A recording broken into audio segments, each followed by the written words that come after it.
नमस्कार मित्रांनो, आपण आज खरवेस बनवणार आहेत। हा बघा खरवेस गाईच्या दुधाचा पातळ बनवणार आहोत। आपण गावची गोष्ट या चॅनेलवर आपलं स्वागत आहे। ही बघा साखर, त्यानंतर ही आहे सुंठ, हे बिस्किटचा चुरा आणि हे वेलदोडे आहेत। हे आपण सर्व जिन्नस या दुधामध्ये, साखर मी आता घातलेली आहे, ते ढवळून घेतल्यानंतर साखर आता ही विरघळली आहे बघा, पूर्ण विरघळल्यानंतर आपण हा टोप गॅसवर ठेवणार आहोत। गॅसवर ठेवल्यानंतर आपण हा गॅस आहे ना अलगद असा लावणार आहे। मंद आचेवर असा हा गॅस लावणार आहोत। मंद आचेवर गॅस लावल्यानंतर साखर विरघळली का बघायची, पूर्ण साखर विरघळाली ना, विरघळू द्यायची पूर्ण साखर विरघळल्यानंतर काय ते हळूहळू साखर विरघळली जाते। आणि त्याच्यामध्ये ना आपण काय काय घालायचं आहे, वेलची पूड घालायची आहे।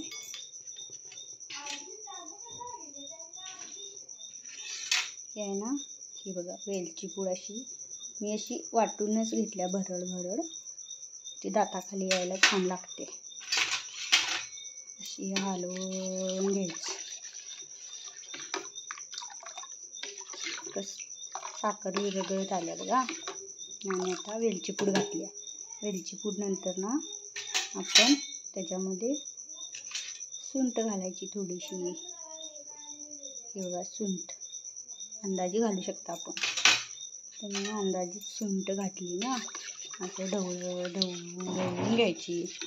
ढवळून साखर पूर्ण विरघळली बघा। आता साखर विरघळल्यानंतर पण आहे ना, हा बिस्किटचा चुरा आहे ना, असा हा बिस्किटचा चुरा सोडत ढवळायचा आहे ना, हा असा सोडायचा आणि पूर्ण हलवून घ्यायचा बघा। आता हा कसा हलवून घेतला की मिक्स होत जातो ना।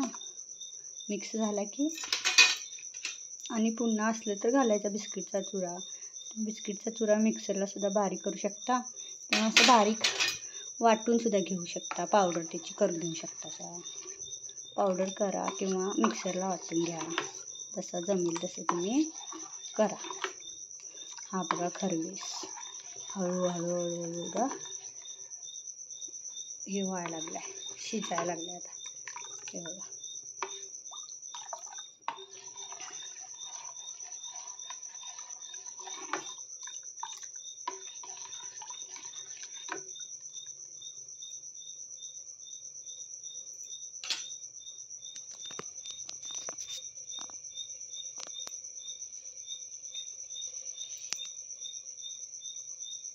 हा खरवेस आता शिजत आहे।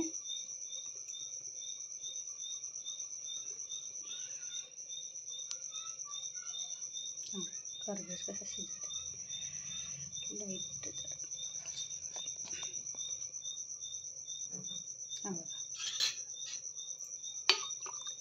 असं मस्त ढवळून घ्यायचं। असं ढवळून घ्यायचा। चॅनेल माझं नवीनच आहे बघा।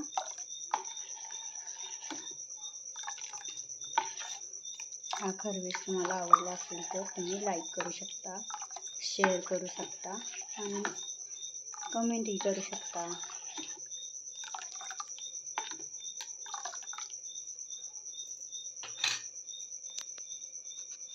हा बघा खरवेस, हा बघा कसा घट्ट झाला। थंड झाल्यावर आपण खाऊ शकता। आता खाण्यासाठी हा रेडी झालेला आहे।